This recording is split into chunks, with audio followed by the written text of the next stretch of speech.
Today is such an exciting day. We are here in Namibia. We are in Walvis Bay.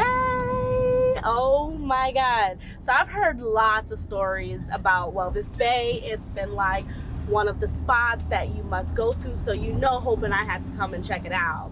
So today we are actually going to be around seals. And we're doing this tour. And basically we're going to be kayaking. Hopefully we have a better experience with kayaking. As you guys know, if you go on D&H Adventure, Hope and I went kayaking on New Year's and he tried to drown me. So hopefully, I'm going in the boat with the tour guide rather than him. Just kidding, just completely kidding. But I'm really excited. I'm really excited to see what today has to offer.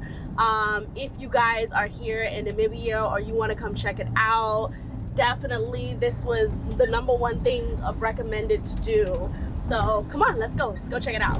And the Walvis Bay Lagoon is a great area for windsurfing and kite surfing and sometimes even stand-up paddleboarding. And the locals also like having lunch here. But just keep in mind, if you do have lunch there, you won't be eating alone. The seagulls will be joining you, and they are quite persistent.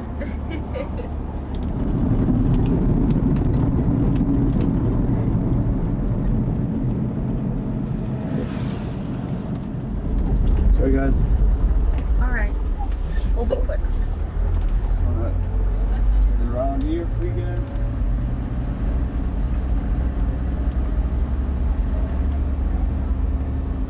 Do the males and the females look different? Like, how do you tell? So here we just made a quick stop because they have absolutely amazing flamingos. I feel like flamingos are kind of everywhere in Namibia, but here you see like a big population of them. They're so beautiful. I've never seen a flamingo before, so this is pretty exciting for me with their long legs. So in Namibia we have 2 species of flamingos. We've got the greater flamingo and the lesser flamingo. Most of the flamingos you see out there, those are the greater flamingos. And if you look amongst those greater flamingos there, you'll see 4 smaller ones. Those are the lesser flamingos. To identify the differences between the two, the greater flamingo is a slightly larger flamingo. It's got pink on its wings, a beautiful shade of pink, and it's fully covered in white with a small black tip on its beak. Whereas the lesser flamingo will be fully covered in a light shade of pink and its entire beak is black. And they all get along, they all get along quite nicely. They don't interbreed with each other. They migrate to different areas for breeding. The lesser flamingo flies to Botswana for breeding, and the greater flamingo will fly to Etosha. Wow. And when the juveniles come back, they're actually white with grey feathers. It takes them 2 years feeding in these waters to start developing that pink. And that's from a microscopic shrimp called rhodopsin, and also from the blue-green algae that gives them their pink color. And they just eat like fish? They eat an algae and the microscopic shrimp. Oh, okay. So they're filter feeders. Wow. So they permanently have to eat. You'll constantly see them swiping their beaks in the water. Right. Okay. Wow, that's awesome. Thank God you made it out. I'm very grateful. So do you think you'll ever ride again, or you think you're done? Definitely want to ask you guys some pointers and stuff, especially on. Yeah, we call this the African massage. The African massage?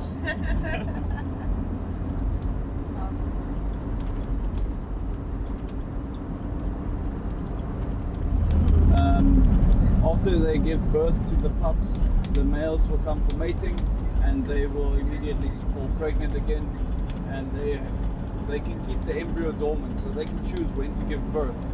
In that way, the colony has to breed in sync with one another, and if they breed out of sync, so the first year mothers end up giving birth too early, and if they breed out of sync, the pups will end up dying of starvation.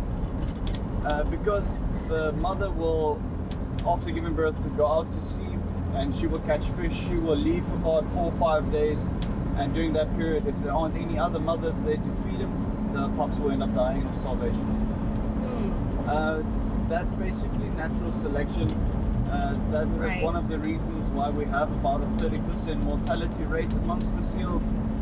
And it keeps the colony self-regulated, so they don't need to have human influence.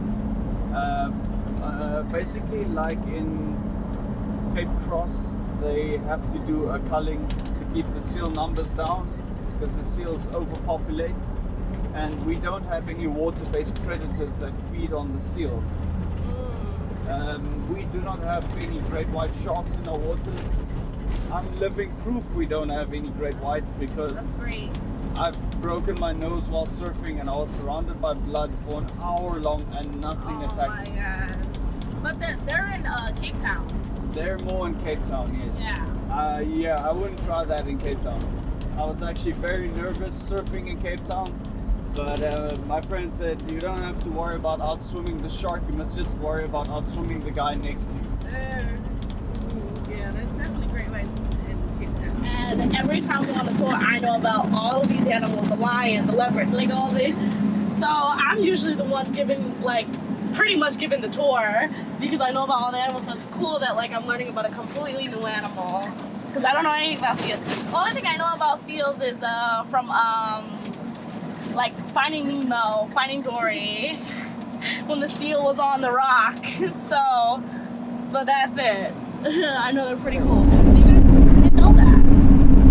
And meerkats. Some people even hide with a scorpion light when they'll look for scorpions.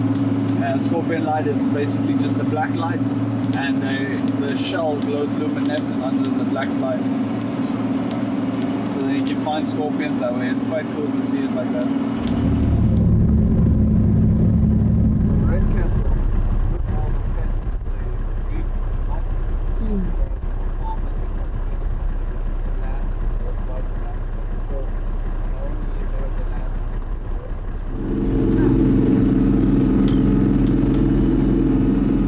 There's a couple of Caspian terns mixed in with them. I wouldn't recommend walking too close to the seals. I was about to say, They do get startled. It doesn't look like there are any juveniles here though. So if the first few run in, that is fine. It's not a problem.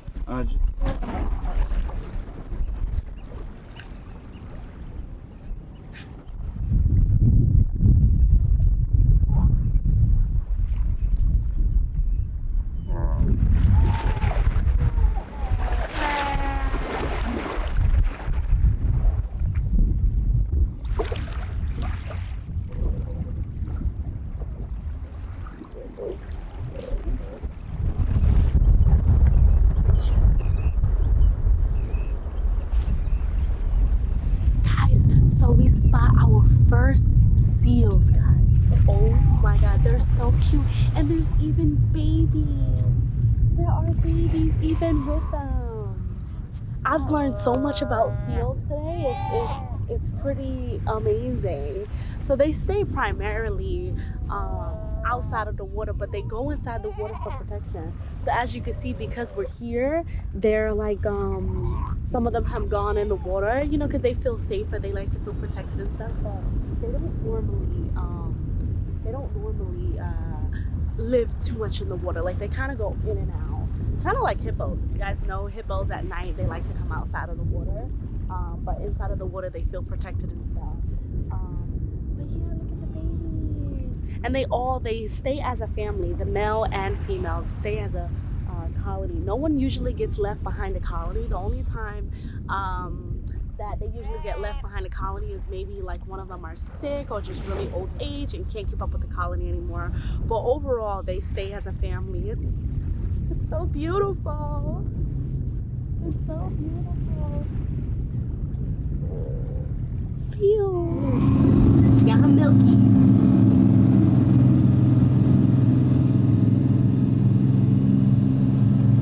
So the seals stretch from the open water side around the entire tip of the peninsula all the way to the bay here. And like I mentioned earlier, there's about 80,000 seals in this colony. And these are the Cape fur seals. And they call it the Cape fur seal because they have 8,000 hair per square centimeter. So they actually have a really nice built-in wetsuit.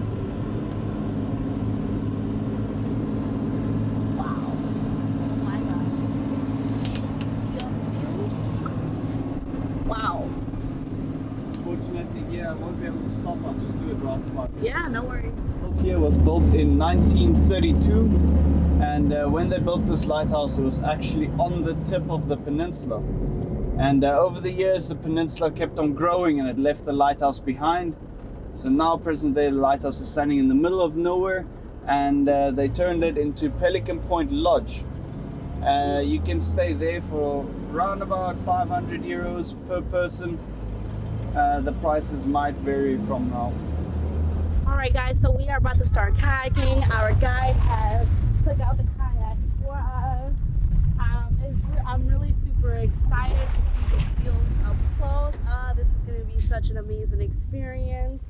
Hope and I are gonna, well, I'm still debating, y'all, if we're gonna be in the same kayak or I'm gonna send him on his way. It depends on, you know, how he acting.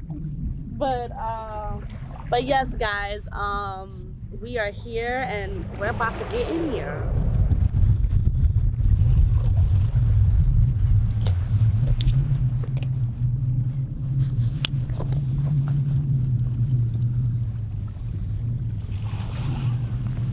So I'm gonna show you guys the basics.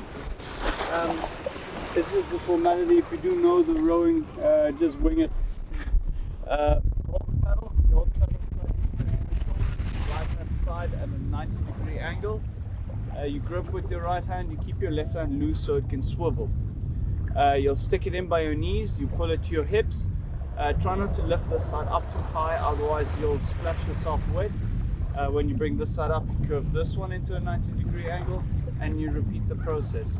It's fairly simple, very easy motion. You will get down really quickly, and if you have tried before, then it's easy for you. If you'd like to go to your right-hand side, you paddle only on your left.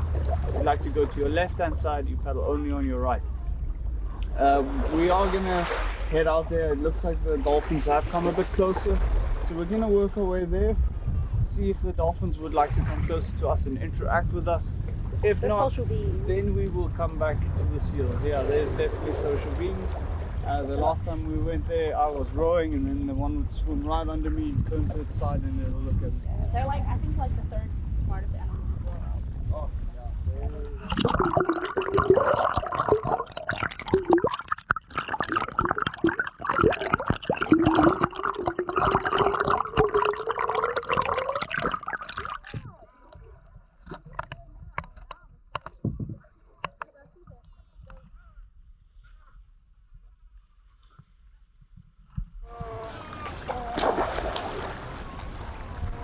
Oh, they're fighting about the fish.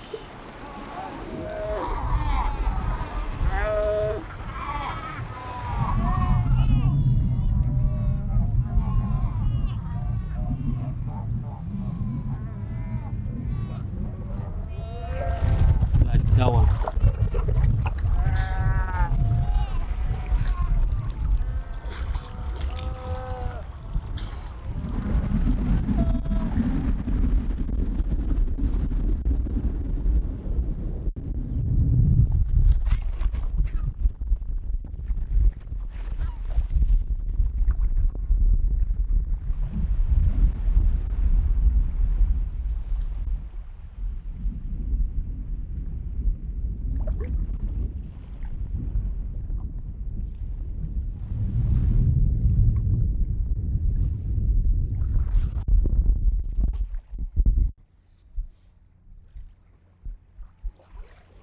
This has been such a life-changing experience. Oh my God.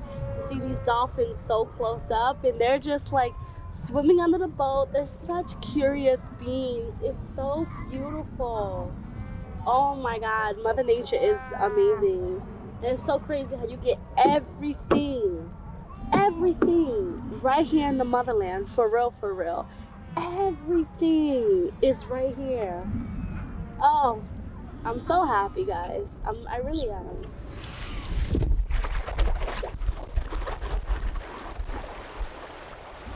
It was such a success because of SJLo. He is actually a YouTuber here in Namibia.